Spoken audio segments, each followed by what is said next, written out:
Естественно, о покупке современного вооружения Кыргызстаном нужно говорить в контексте напряженных отношений Кыргызстана и Таджикистана. Уже известно, что вот технику направят в Баткенскую область, которая граничит с Таджикистаном. Зачем Кыргызстан покупает эту технику?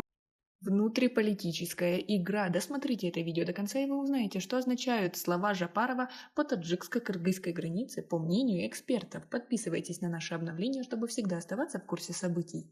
Таджикский политолог Парвиз Муладжонов высказался по поводу последних заявлений президента Кыргызстана по таджикско-кыргызской границе и пояснил, что они означают. Кыргызстан закупает у Турции и России современные беспилотники «Байрактар» и «Орлан». Деньги на новое вооружение выделены из бюджета. Кроме того, власти приобрели бронетранспортеры и снайперские винтовки. Зачем Кыргызстан вооружается? Выступая на пресс-конференции 23 октября, президент Кыргызстана Садыр Жапаров сделал несколько заявлений по таджикско-кыргызской границе и процессе переговоров.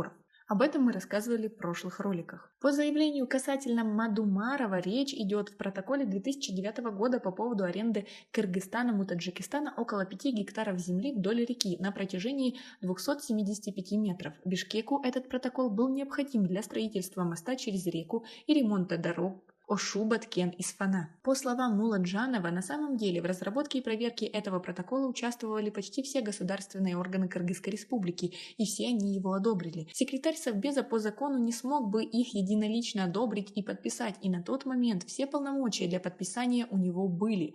Сами кыргызские источники сегодня говорят, что кампания против Мадумарова была инициирована властями еще в 2019 году, так как он возглавляет оппозиционную партию Бутун-Кыргызстан. Уже тогда власти использовали этот протокол как повод для обвинения и дискредитации Мадумарова, который подвергал правительство резкой критике. То есть это больше дело внутриполитическое, а проблемы конфликта в Исфаре-Баткене используются для сведения счетов с политическими оппонентами, отмечает политолог. По словам Ташиева, основную часть боевой техники направят в Баткенскую область для укрепления госграниц.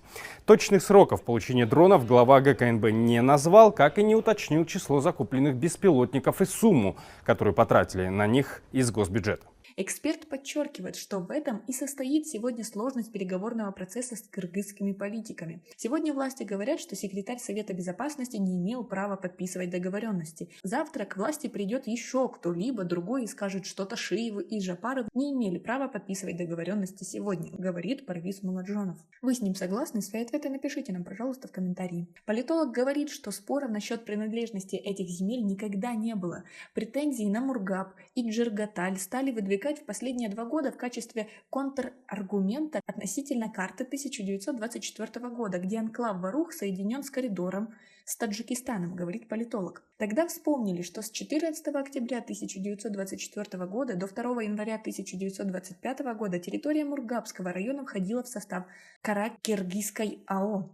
Но при этом не упоминает, что сама Карак-Киргизская АО в то время находилась в составе Российской Федерации. Так что с таким же успехом Россия может потребовать обратно и всю Республику Кыргызстан с самого первого дня образования Таджикской ССР и Кыргызской ССР. Территория Мургабской области находилась в составе Таджикистана, отмечает эксперт. По его словам, проводить параллель с Варухом здесь некорректно, так как на советских картах вплоть до 50-х годов, то есть намного позже формирования обеих республик, Варух продолжали изображать не в качестве анклава. Муладжанов считает, что, по-видимому, президент Жапаров хотел подчеркнуть, что никаких уступок и компромиссов со стороны Бишкека ожидать не стоит, и он сам продолжит настаивать на тех 2 вариантах размежевания, которые он выдвинул в начале года, до конфликта 29 апреля. Также его высказывание о протоколе 2009 года говорит о том, что нынешнее правительство Кыргызской республики по-прежнему не будет признавать все договоренности между сторонами, которые были достигнуты до прихода во власть Садыра Жапарова, заключил политолог Парвиз Муладжанов.